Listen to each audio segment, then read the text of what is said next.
Nous enchaînons avec notre deuxième proposition qui touche aussi à un besoin vital, la question de l'eau. Aujourd'hui, des personnes subissent encore des coupures d'eau courante pour non-paiement de factures. Pendant cette période toute particulière de confinement, des mesures de protection ont été prises et les coupures sont aujourd'hui interdites. La proposition portée par Chloé Deligne, l'eau comme commun énergétique, nous invite à imaginer un monde où demain, les coupures seraient interdites. Alors, je vais passer tout de suite la parole à Chloé Deligne, qui nous a réservé une petite surprise. Chloé Deligne est chercheuse à l'ULB. Aujourd'hui, à Bruxelles, il y a beaucoup d'indicateurs qui semblent montrer qu'on est confronté à un problème, mais qui est difficile, qui est peu visible et généralement sous-estimé, c'est celui de la vulnérabilité hydrique.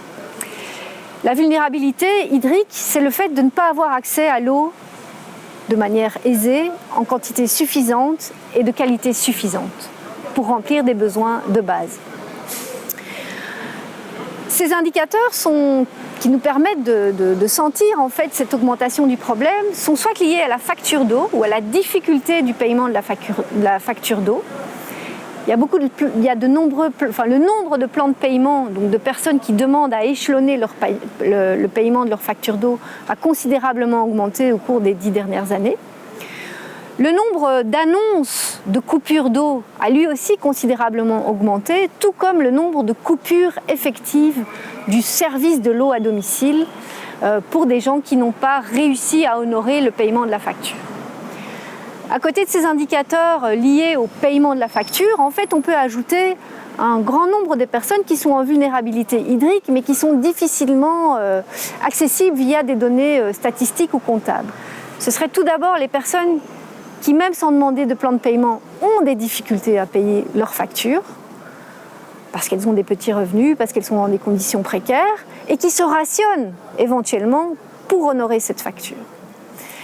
On a aussi le nombre de logements qui sont mal équipés en eau. Le nombre de logements à Bruxelles qui n'ont pas de salle de bain ou pas de douche, voire pas de WC intérieur, est de l'ordre de 2 à 3% encore aujourd'hui. Ce qui veut dire qu'il y a quand même quelques milliers de personnes qui habitent ces logements et qui sont derrière ces fournitures insatisfaisantes en eau. Et puis, il y a tout simplement le nombre de personnes qui n'ont pas de logement ou qui ont des logements de passage et qui régulièrement sont confrontées au non-accès à l'eau. Alors, il y a plusieurs facteurs explicatifs qui permettent d'expliquer pourquoi ce phénomène est en augmentation.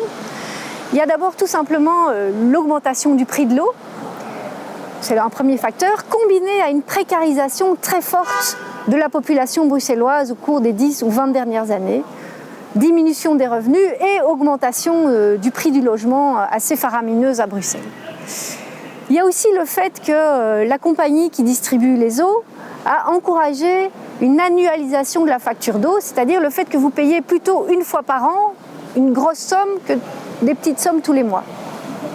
Cela a été décidé pour essayer de diminuer les frais liés à l'envoi de courrier postal. La compagnie a aussi encouragé la pose de compteurs individuels. Le problème du compteur individuel, c'est qu'il ne vous protège pas contre la coupure. Enfin, il y a aussi le problème de la tarification qu'on appelle progressive et solidaire, qui, en très gros, vous font payer plus cher les mètres cubes. Plus vous consommez de mètres cubes, plus vous payez cher le mètre cube. Et donc, comme c'est basé sur des relevés officiels du nombre de personnes qui habitent le logement, ça peut avoir beaucoup d'effets pervers, c'est-à-dire qu'on considère que vous êtes seul pour une consommation très forte, alors qu'en fait, dans le logement, vous êtes non pas 1, mais plutôt 3, 4, 5. Il y a d'autres effets pervers, notamment la fuite. Que faire en cas de fuite? Votre consommation augmente extrêmement, mais vous êtes toujours seul derrière le compteur. Enfin, il y a le fait que depuis 2014, on ait brisé la solidarité de paiement entre le propriétaire et le locataire d'un immeuble. Donc, tous ces facteurs combinés font que honorer sa facture d'eau est devenu particulièrement difficile à Bruxelles.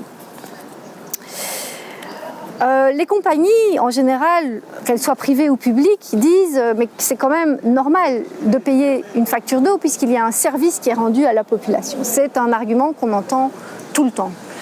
À cet argument, il y a plusieurs choses qui sont opposables, je dirais.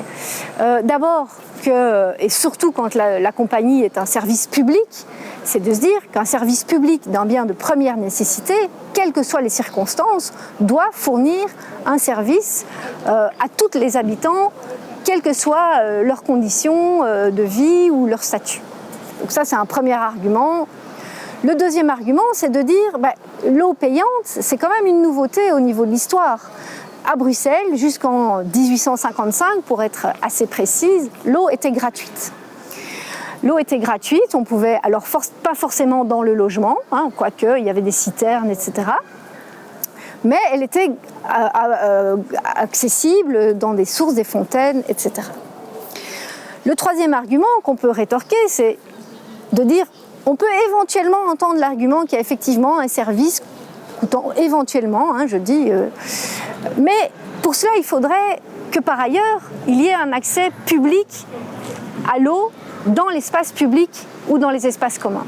Ce qui aujourd'hui à Bruxelles est absolument pas le cas. On pourrait même dire que c'est une ville particulièrement aride du point de vue de l'accès à l'eau dans ces espaces publics et communs. Une dernière chose aussi qui explique l'augmentation probable du phénomène de vulnérabilité hydrique, c'est le fait que la compagnie entend augmenter ses tarifs de l'eau prochainement pour des raisons qui ne sont absolument pas liées à la consommation d'eau, mais qui sont liées aux coûts auxquels elle doit faire face pour assurer le service d'évacuation et de traitement des eaux. Et donc dans ce contexte-là, en fait, le problème de vulnérabilité hydrique risque d'augmenter considérablement à Bruxelles.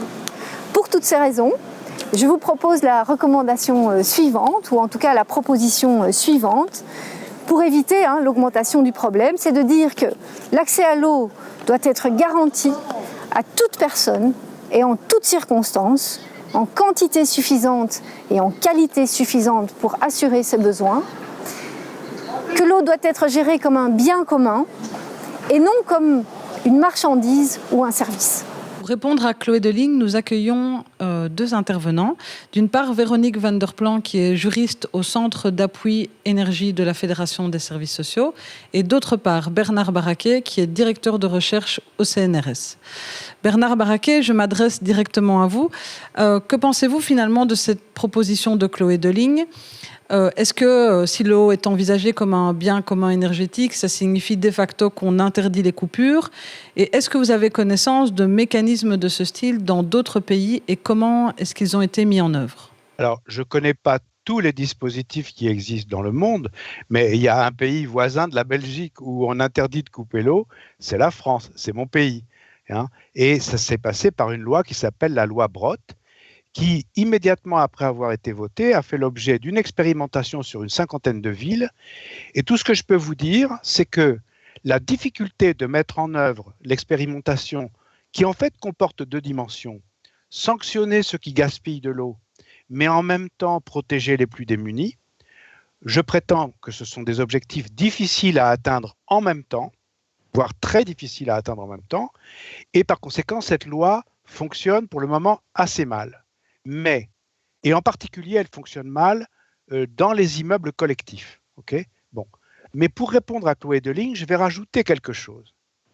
Ce n'est pas nécessaire que l'eau soit considérée comme un bien commun, cette espèce de slogan, à mon avis, un peu naïf, pour avoir envie de remunicipaliser l'eau. On remunicipalise l'eau.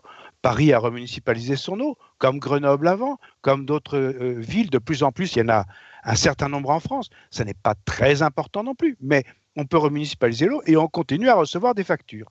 Tant qu'on reçoit des factures, le service de l'eau reste un service à caractère commercial. Et pour les économistes institutionnalistes, ça ne veut pas du tout dire bien commun, ça veut dire bien de club agrémenté des contraintes, des fameuses contraintes du service public, qui d'ailleurs ont été mis au point en Europe et notamment en France. Alors, les contraintes, c'est égalité d'accès, universalité, continuité du service et un quatrième principe moins connu qui est un principe de mutabilité qui impose à l'opérateur d'introduire les innovations en contrepartie du fait qu'il a un monopole. Donc voilà, ça c'est des choses relativement précises. Donc, je veux dire, tant qu'on envoie des factures et qu'on paie au volume, vous demandez à n'importe quel Américain, c'est pareil, ils ne considéreront pas que c'est un bien commun. Alors qu'eux, ils savent ce que c'est qu'un bien commun quand on s'adresse à la ressource en eau. Mais excusez-moi, le plus provocateur que je peux dire, c'est qu'à Paris, il y a seulement 93 000 compteurs pour plus de 2 millions d'habitants. Ça veut dire qu'en fait, il y a un compteur par immeuble.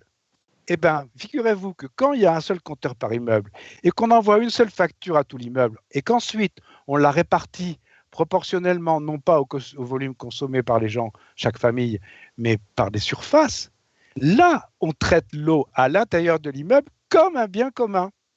Et donc, j'en arrive à dire, le plus grand des paradoxes, c'est que ces gentils militants qui veulent protéger les gens qui ne payent pas, ils pourraient tout simplement comprendre que garder la tarification collective en pied d'immeuble et mettre en place des règles de partage à l'intérieur de l'immeuble qui soient basées sur d'autres règles que les volumes consommés, ben je peux vous faire la preuve, quand vous voulez, que ça conduit à faire payer l'eau moins cher aux familles nombreuses, et notamment aux pauvres, et plus cher aux personnes seules.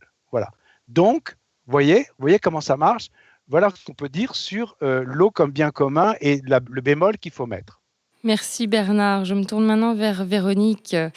Véronique, est-ce que la proposition de Chloé Deligne permet de travailler la question de la vulnérabilité hydrique ? Ou y a-t-il des effets pervers derrière cette proposition ? Et aussi, y a-t-il d'autres dispositifs à penser pour garantir l'accès à l'eau de qualité à toutes et tous ? Alors d'abord, ce qu'on voudrait dire au Centre d'appui social énergie, c'est que l'eau, en fait, est une ressource indispensable à une vie quotidienne digne. Donc ça demande effectivement qu'on pense constamment comment organiser une solidarité sociétale pour que tout le monde ait un approvisionnement continu à l'eau, mais aussi une solidarité des individus les uns vis-à-vis des autres. Et donc ce que dit Bernard Baraquet est très intéressant par rapport au maintien des compteurs collectifs. Alors, en fait, pour nous, ce qui devrait orienter toute politique, c'est en fait que chaque personne puisse utiliser de l'eau en fonction de ses moyens et chaque personne utiliser de l'eau en fonction de ses besoins et contribuer en fonction de ses moyens. Et donc, on voit en fait que, si je prends la région bruxelloise, c'est très intéressant de voir que ce n'est pas vraiment vers cela qu'on va. Parce qu'en région bruxelloise, pour donner un chiffre, il y a 570 000 unités de logement et il y a 200 000 compteurs individuels. Donc, il y a 370 000 logements qui sont sur des compteurs collectifs. Donc, aujourd'hui, le compteur collectif l'emporte. Or, il y a un grand mouvement pour dire mais il faudrait qu'il y ait des compteurs individuels partout parce qu'il faut qu'il y ait un compteur, une facture. Mais ce que les gens oublient, c'est que le résultat de cette équation, c'est un compteur, une facture, une coupure.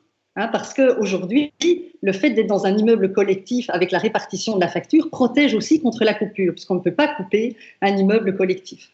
Et donc, c'est très intéressant de voir qu'il y a des îlots de solidarité qu'il faudrait préserver. D'autant plus que quand on voit la pose d'un compteur coûte 600 €. Donc, si on devait augmenter, généraliser les compteurs individuels, ne fût-ce que 200 000 compteurs individuels en plus en région bruxelloise, ce serait un budget de 120 millions d'euros, ce qui est colossal. Le Fonds social de l'eau en Belgique, à Bruxelles, c'est même pas 2 millions d'euros. Et là, on investirait 120 millions d'euros dans des compteurs individuels. Donc, à notre sens, c'est intéressant de garder cette idée de compteurs collectifs. Mais il y a une autre chose qui serait importante aussi, c'est de revoir fondamentalement les tarifs. Parce qu'aujourd'hui, tant en région bruxelloise qu'en région wallonne, on applique une tarification progressive dite solidaire. Donc l'équation de ça, c'est de dire les gens consomment proportionnellement à leurs revenus. Que les gens qui seraient relativement pauvres consommeraient très peu, seraient même en autoprivation, et les gens qui ont les moyens, parce qu'ils ont une piscine, consommeraient beaucoup. En fait, cette équation est tout à fait déjouée par la réalité.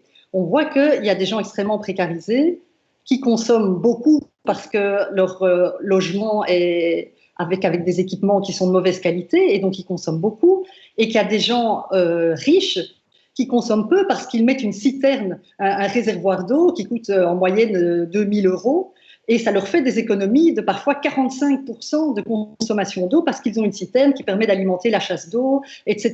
La chasse d'eau, la machine à laver, faire le ménage avec l'eau de la citerne. Et donc, on voit que cette tarification progressive qui dit que plus on consomme, plus les tranches de consommation seront élevées, en fait, sont gravement défavorables à un public défavorisé. Et donc, parce que les grosses consommations d'eau sont souvent des consommations d'eau non maîtrisées. Et donc, ce que nous, on proposerait, en fait, c'est de revenir à une tarification linéaire, d'une part, mais aussi d'extraire de la facture d'eau tout ce qui sont les taxes d'assainissement. Parce qu'aujourd'hui, vous voyez, quand vous payez un mètre cube d'eau, par exemple, le prix moyen à Bruxelles, c'est 3,3 €. Eh bien, il y a 1,5 € sur ces 3,3 qui sont en fait les taxes pour l'égouttage et pour l'assainissement de l'eau.